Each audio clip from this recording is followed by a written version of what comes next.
साबिक वजीर आजम की बेटी ने शाहीनों के देश में भी किसी का नाम लिए बगैर तंज के नश्तर चलाए और दो टोक अल्फाज में आमरीत की नई तारीफ बताई। सरगोदा की राय पर अपनी राय मुसल्लत करने का, चाहे वो बंदूक के जरिए हो या वो कलम के जरिए हो, वो आमरीत है, आमरीत है।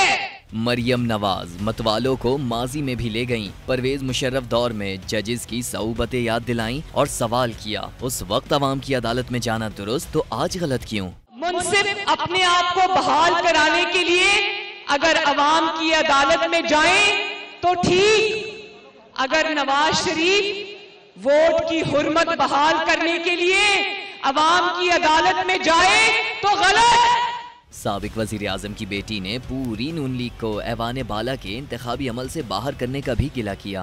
वो जमात जिसके करोड़ों वोटर हैं, उस पूरी की पूरी जमात को उठा के इलेक्शन से न सिर्फ बाहर कर दिया, बल्कि आपका निशान, आपके वोट की पर्ची का निशान, शेर का निशान छीन लिया आपसे। मरियम नवाज ने मतवालों की तरफ से मिलने वाला सोने का ताज सरगोधा के इदारे को अतिया करने का भी ऐलान किया।